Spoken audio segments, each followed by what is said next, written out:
आज हम स्थित है देशनोक में स्थित करणी माता का पेनोरमा। ये पेनोरमा इस साइड आप देख सकते हैं। यहाँ से देशनोक की जो मुख्य मंदिर है उसकी दूरी तकरीबन 1 किलोमीटर है और मुख्य मंदिर से 1 किलोमीटर पश्चिम की ओर जो नेहड़ी का प्राचीन मंदिर है जो आपको सामने दृष्टिगोचर हो रहा होगा, उसके जस्ट पास में ही स्थित है श्री करणी माता पेनोरमा देशनोक। तो राजस्थान धरोहर संरक्षण एवं प्रोन्नति प्राधिकरण द्वारा इसे स्टेबल किया गया है। चलते हैं अंदर और यहाँ का प्रवेश शुल्क सर टिकट 10 रुपये। तो यहाँ का जो प्रवेश शुल्क है वो 10 रुपये है। तो यहाँ से आप एंटर करके यहाँ से टिकट प्राप्त कर सकते हैं और अंदर प्रवेश करने के बाद कुछ आपको ऐसा प्रतीत होगा। सामने आप देख पा रहे हैं चील, जो कि करणी माता का प्रतीक चिन्ह जिसे माना जाता है। चील की आकृति को उकेरा गया है, देख सकते हैं। और पास में ही स्थित है नेहड़ी मंदिर। देशनोक से पहले करणी माता ने यहाँ पर एक खेजड़ी की सूखी लकड़ी को धरती में रोपा था, उस पर दही के छींटे दिए थे और वो हरी खेजड़ी में परिवर्तित हो गया था और वो वृक्ष आज भी वहाँ पर स्थित है, इसलिए इसे नेडी जी का मंदिर बोला जाता है। चलते हैं पेनोरमा के अंदर। मैंने अभी तक राजस्थान में जितने भी पेनोरमा आप चैनल पर जाकर देख सकते हैं विजिट किए हैं, उनमें से जस्ट मैंने अभी देखा था पेनोरमा, तो उसमें सबसे जो हाइजेनिक साफ़ सफाई और मेंटेनेंस के हिसाब से ये बहुत बढ़िया लगा। करणी माता का देशनोक में स्थित नेडी जी का जो मंदिर है, नेडी मंदिर, उसके पास में स्थित पेनोरमा।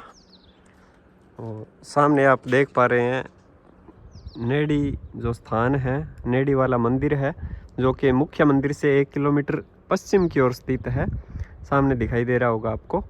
उसी के परिसर में स्थित है राजस्थान सरकार द्वारा जो स्थापित किया गया है पेनोरमा या संग्रहालय, जहां पर करणी माता से संबंधित सभी जीवित पहलुओं को दर्शाया गया है। यहाँ पर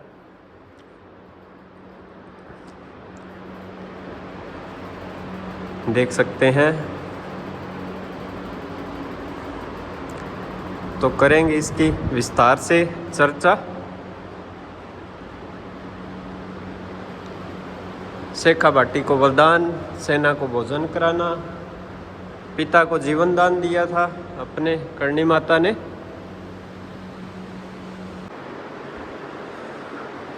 करणी माता का नेहड़ी का रोपण करना और उसी स्थान पर देशनोक की स्थापना देख सकते हैं।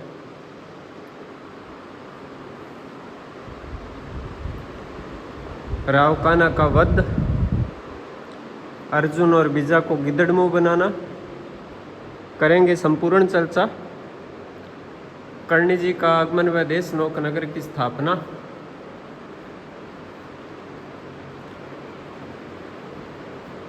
राव बीका का मिलना करणी माता से,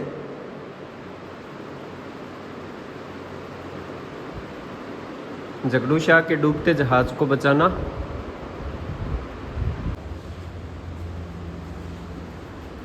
प्रवेश द्वार करणी माता के पेनोरमा का,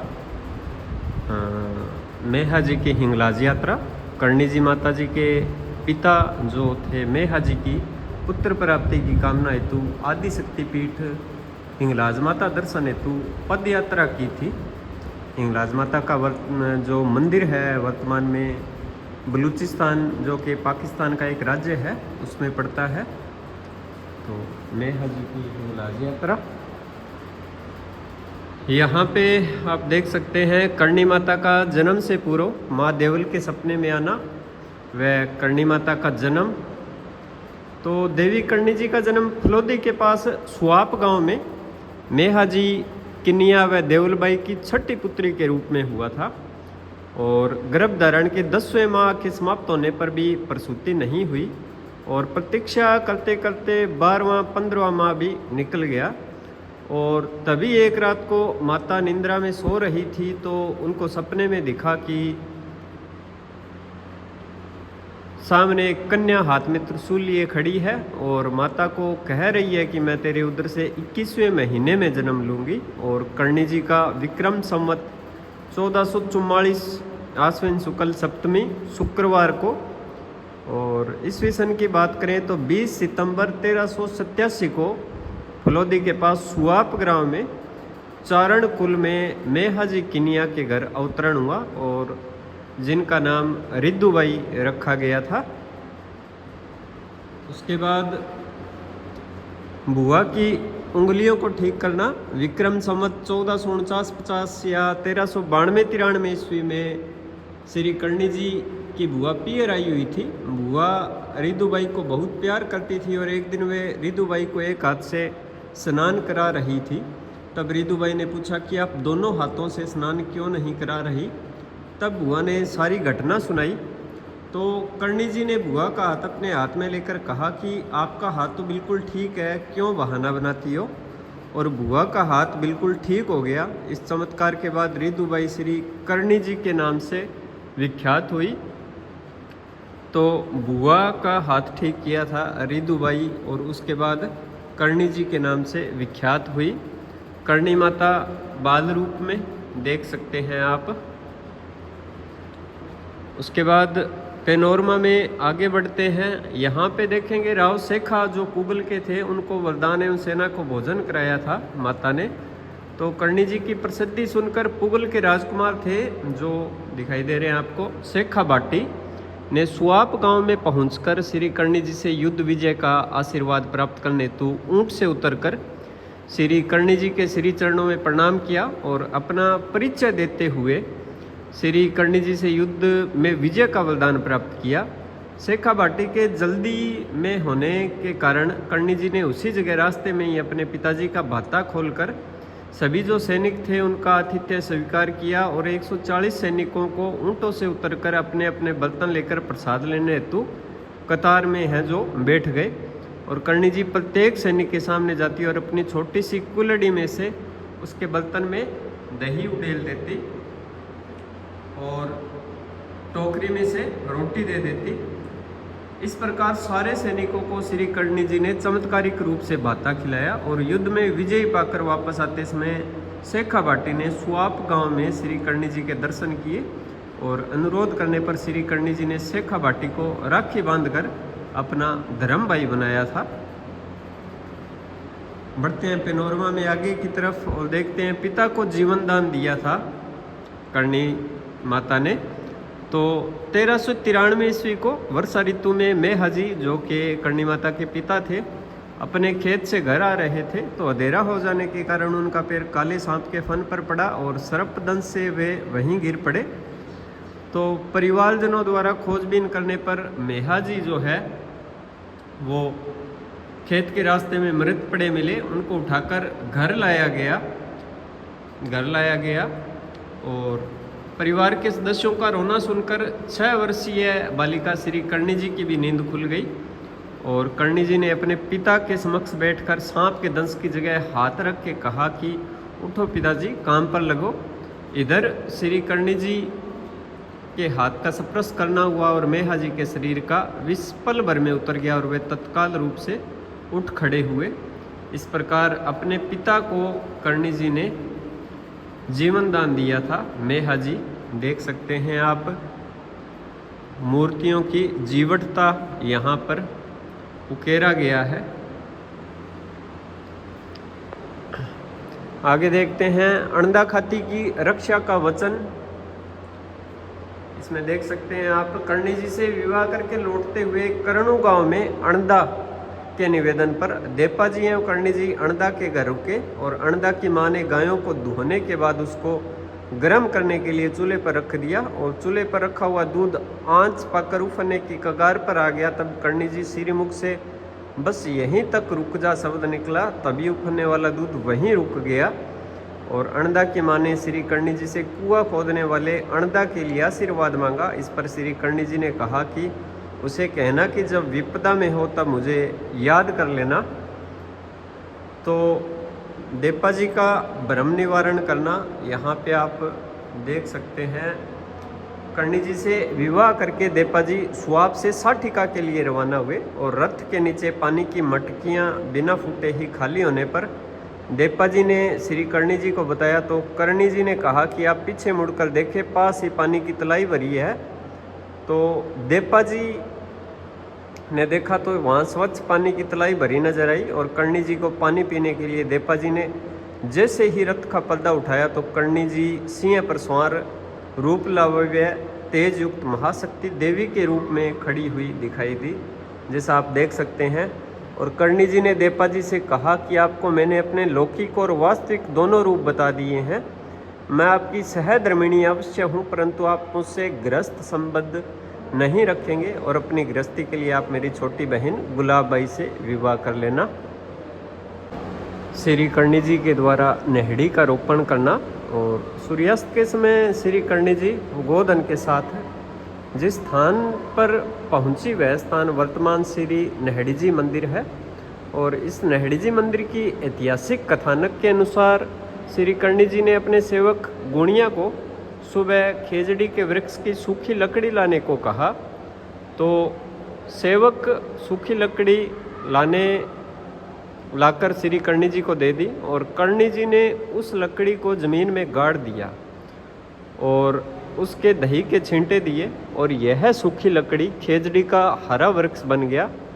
बाद में बीकानेर रियासत के महाराजा गंगा सिंह जी ने यहाँ पर मंदिर का निर्माण करवाया था। तो यह नेहड़ी जी के मंदिर के नाम से जाना जाता है। यह मंदिर वर्तमान में जो देशनोक का मंदिर स्थित है, इससे 1 किलोमीटर की दूरी पर स्थित है पश्चिम की तरफ। और इसी नेहड़ी जी के मंदिर के पास ये जो पेनोरमा आप देख पा रहे हैं, ये बना हुआ है। तो इस प्रकार इसे नेहड़ी जी का मंदिर कहते हैं और ये इसका इतिहास है। आगे बढ़ते हैं तो देखते हैं राव कान्हा का वध।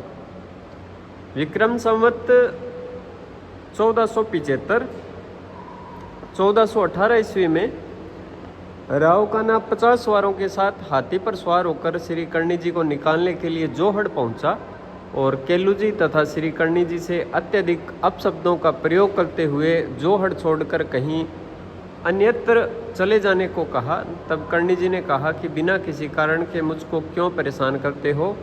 और माता की सेवा की संदूकड़ी, जिसे कर्ण बोला जाता है, को उठवाकर यदि तुम गाड़ी में रखवा दो तो मैं बिना किसी विलंब के अभी यहाँ से चली जाऊँगी।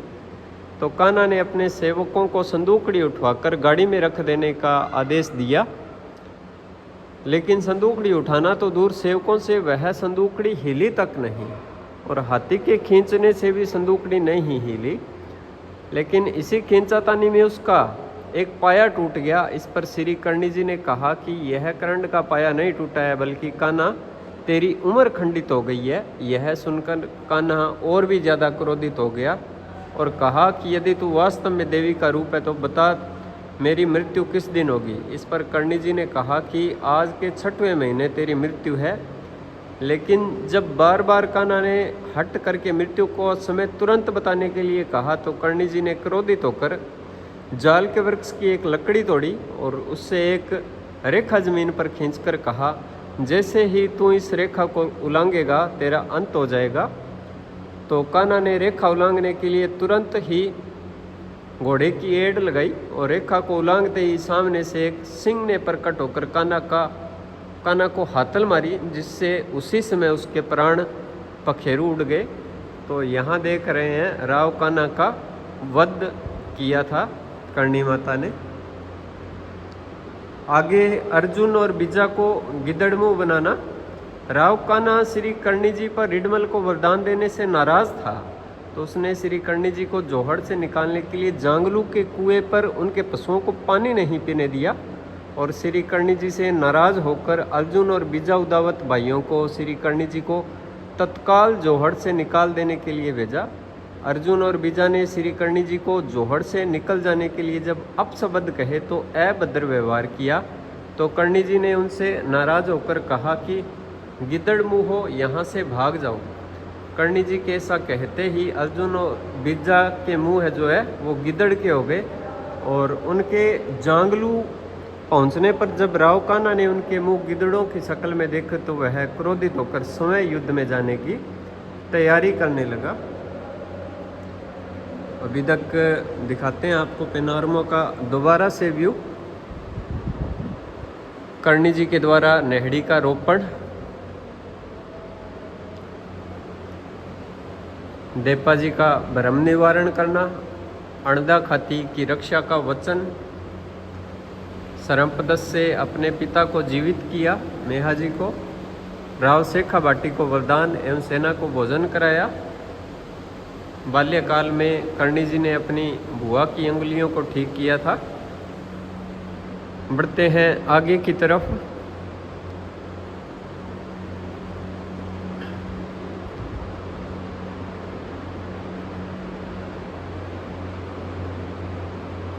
तो यहाँ पर कर्णी जी का आगमन व देशनोक नगर की स्थापना के बारे में अगर बात करें तो राव रिडमल, जो कि श्री कर्णी जी ने जांगलू का राजा बना दिया था, तब उसने श्री कर्णी जी को भेंट स्वरूप आधा राज्य भेंट करना चाहा, जिसे कर्णी जी ने अस्वीकार कर दिया एवं अत्यधिक आग्रह पर 10 गांवों की भूमि के क्षेत्र में चारागाह भूमि को स्वीकार किया।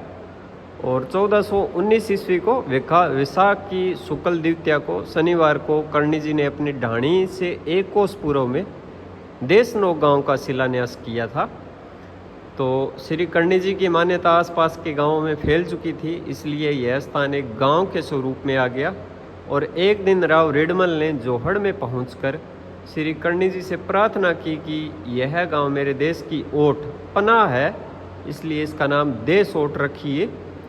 तो इस पर श्री कर्णी जी ने कहा कि यह गांव तो देश की नाक है, इसलिए मैं इसका नाम देश नाक रखती हूँ। और यही गांव आगे चलकर देशनोक जो है बन गया।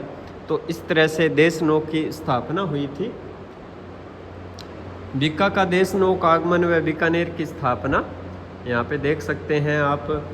श्री कर्णी जी के आशीर्वाद से बीका जी का राज स्थापित हुआ। जोधपुर के महाराजा राव जोधा जी के पुत्र बीका जी अपने काका कांदल जी के साथ श्री कर्णी माता जी के दर्शनार्थ आशीर्वाद प्राप्त करने देशनोक में उपस्थित हुए। और कर्णी जी महाराज ने राव बीका जी द्वारा श्रद्धा प्रकट करने पर आशीर्वाद दिया कि आपका राज आपके पिताजी के राज्य से बड़ा होगा, मतलब जोधपुर रियासत से बड़ा होगा। और कर्णी जी महाराव ने राव बीका जी की प्रार्थना पर बीकानेर दुर्ग का शिलान्यास किया और राव बीका जी यशस्वी हुए और कर्णी जी के आशीर्वाद से बड़े साम्राज्य की स्थापना की। और बीकानेर राज परिवार वंश परंपरा से श्री कर्णी जी के प्रति अत्यधिक श्रद्धा रखते आए हैं।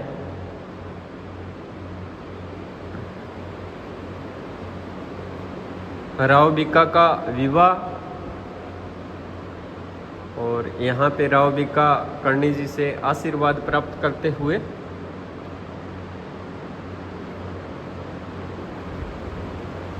राणा मोकल के रथ में सिंह का जोतना। यहाँ पे देख पा रहे हैं आप, कर्णी जी की गायों को चराने का कार्य दशरथ मेघवाल किया करता था। देख सकते हैं आप। एक बार श्री कर्णी जी पुगल गई हुई थी तो पीछे से सूजा मोहिल तथा कालू पेथड़ उनकी गायों को घेर कर ले जाने लगे। तो दशरथ मेघवाल ने उनका मुकाबला किया और कालू पेथड़ ने दशरथ मेघवाल को मार दिया। ग्वालों की बात सुनकर श्री कर्णी जी घटनास्थल पर पहुंची और कर्णी जी ने सूजा मोहिल का वध करके देशनोक से 12 किलोमीटर दक्षिण पर कालू पेथड़ को जा गिरा और सब साथियों सहित उनका वहीं पर वध कर दिया। इस स्थान को अब एक रेतीला टीला है जिसे अभी कालिया का डूंगर कहते हैं। और कर्णी जी के आदेश के अनुसार श्री कर्णी जी मंदिर देशनोक में दशरथ का स्थान बनाया गया, जिसकी पूजा दोनों समय होती है। दशरथ मेघवाल का सम्मान बढ़ाया। यहाँ पे राव शेखा की बिजली से रक्षा करना। पुगल के शासक राव शेखा दरबार लगाकर बैठे हुए थे और कवि वृंद भांति भांति की काव्य रचनाएं सुना रहे थे। इतने में आकाश से राव शेखा के ठीक सिर पर बिजली गिरी। उसी समय वह और उसके दरबारी देखते हैं कि श्री कर्णी जी उसके निकट खड़ी है और राव शेखा को अपनी लोवड़ी की ओट में बिजली से बचा रही है। जब बिजली लोवड़ी पर गिरकर वापस आकाश में चली गई तो कर्णी जी उसी समय अदृश्य हो गई और इस घटना से राव शेखा के चित्त में श्री कर्णी जी की भक्ति इतनी बढ़ गई कि वह करीब 40 कोस की दूरी से चलकर शुक्ल पक्ष की प्रत्येक चतुर्दशी को श्री कर्णी जी के दर्शन करने पुगल से देशनोक आने लगे थे। तो इस प्रकार आप देख सकते हैं जीवितता मूर्तियों की जिसमें उकेरा गया है। यहाँ पे आप देख सकते हैं अणदा खाती की रक्षार्थ कुएं में लाव जोड़ना। तो एक बार कर्णू गांव में खाती परिवार की एक महिला ने कुआं खोदने का कठिन कार्य करने वाले अपने पुत्र अणदा की रक्षा का कर्णी जी से वचन लिया था और कई वर्षों बाद एक दिन अणदा पास के गांव आऊ में कुएं में काठ जमोट ठीक करने के लिए उतरा था। जब वह उसको ठीक करने चड़स पर बैठकर वापस कुएं से बाहर निकल रहा था तो उसकी लाव रस्सा पुराना होने के कारण टूट गई और यह देखकर बेल हाँकने वाले आदमियों ने शोर मचाया। उस समय अणदा ने देवी कर्णी रक्षा कर कहा और उस समय देवी कर्णी जी खरोड़े पधारी हुई ने टूटे हुए रस्से के दोनों सिरों को वापस जोड़ दिया। इस प्रकार अणदा की रक्षा जिस के साक्ष्य का एक प्राचीन दोहा भी मिलता है, आओ मैं टूटी भरत पैसारे पैठा अणदो खाती तारियो माँ खिरोड़े बैठा। तो देख सकते हैं आप यहाँ पे अणदा खाती को इस तरह से जीवन प्रदान किया था माँ कर्णी ने। यहाँ पर जोधपुर के नगर एवं दुर्ग की स्थापना कर्णी जी के वरदान से विक्रम संवत 1510 और ईस्वी में 1453 ईस्वी में मंडोर के जो शासक थे पुनः राठौड़ों का अधिकार स्थापित हो गया और जब 5 वर्ष में राज्य अच्छी तरह से जम गया तो राव जोधा ने मंडोर से 5 मील की दूरी पर किले की आधारशिला श्री कर्णी जी से रखवाने का मंतव्य बनाया और कर्णी जी ने राव जोधा के आमंत्रण पत्र को स्वीकार किया और देशनोक से मंडोर पधारी। तब राव जोधा ने गांव चौपासनी तक पग मंडना बिछाकर उनका स्वागत किया और विक्रम संवत 1515 या 1458 ईस्वी में ज्येष्ठ सुदी 11 शनिवार को वर्तमान मेहरानगढ़ की नींव कर्णी माता ने देख सकते हैं आप अपने हाथ से रखी। जोधपुर के शासक राव जोधा और कर्णी माता।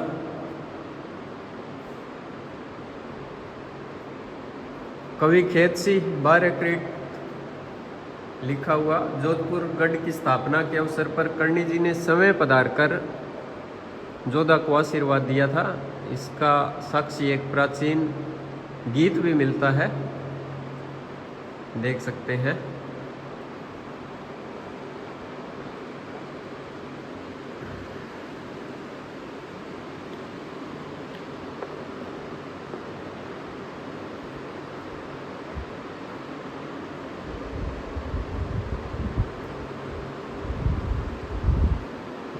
यहाँ पे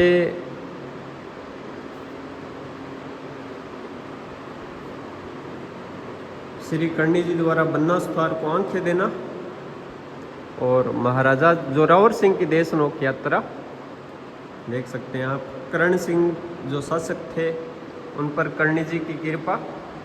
बादशाह के फरमान की हुक्म अदली करके अटक नदी से वापस लौटे आने पर बादशाह ने करण सिंह को सज़ा देने के लिए दिल्ली से बीकानेर शाही सेना भेजने का ऐलान किया, जिससे चिंतातुर करण सिंह श्री कर्णी जी से अपनी रक्षा की प्रार्थना करने लगे। करण सिंह की मान्यता है कि कर्णी जी की कृपा से बादशाह की मति बदल गई और बादशाह ने शाही सेना को बीच रास्ते से ही वापस दिल्ली बुला लिया था।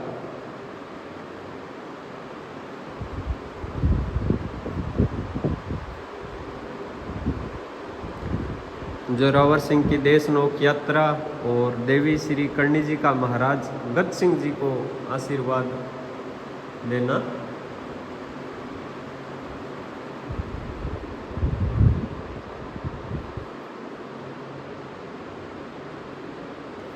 श्री आवड़ जी की पूजा और करणी माता जी की नित्य प्रति लोक पूज्य देवी श्री आवड़ जी की पूजा करती थी। यहाँ पे आप देख सकते हैं।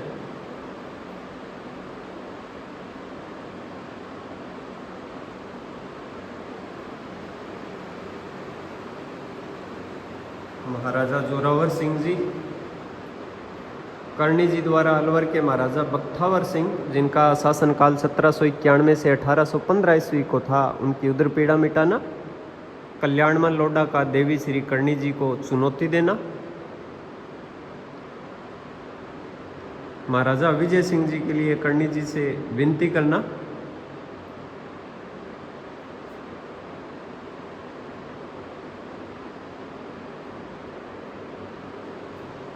और करणी माता द्वारा गर्भवती बच्छावत वंश की रक्षा। बीकानेर के जो मंत्री करमचंद बच्छावत वंश की एक गर्भवती बहू अपनी जान बचाने के लिए श्री करणी माता मंदिर देशनोक में शरण ली और करणी माता के आशीर्वाद से वह सकुशल अपने सेवक के साथ उदयपुर पहुंच गई। देख सकते हैं।